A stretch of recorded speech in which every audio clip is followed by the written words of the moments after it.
জনপ্ৰিয় কণ্ঠশিল্পী বাপ্পী লাহিড়ী আৰু আমাৰ মাজত নাই। তেওঁক সকলোৱে ডিস্কো কিং বুলি মাতিছিল। 69 বয়সীয়া এইজন ফেমাছ ষ্টাৰ মৃত্যুত বলিউডৰ সকলো চেলিব্ৰিটিয়ে দুখ প্ৰকাশ কৰিছে।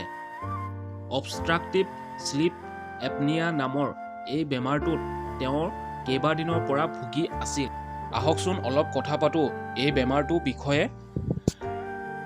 এই বেমাৰত ভুগি থকা লোকসকলৰ হৈ থকা অৱস্থাতে অলপ সময়ৰ কাৰণে উশাহ নিশাহ বন্ধ হৈ যায় আৰু যেতিয়া তেওঁলোকে সাৰ পায় খুব হেঁপাবলৈ ধৰে আৰু দীঘলকৈ উশাহ ল'বলৈ ধৰে।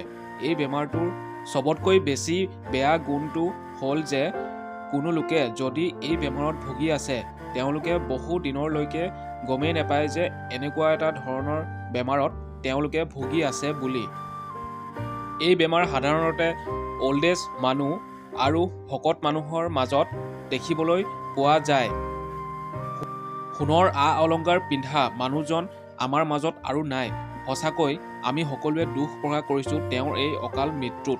আপোনালোকে যদি ইনফৰ্মেটিভ ভিডিঅ'বোৰ চাই ভাল পায় তেনেহ'লে চেনেলটো প্লিজ ছাবস্ক্ৰাইব কৰি ৰাখক আৰু বেমাৰটোৰ কথা গম পাই যদি আপোনাৰ কিবা লাভ হৈছে তেনেহ'লে প্লিজ লাইক এটা মাৰি দিয়ক। ধন্যবাদ।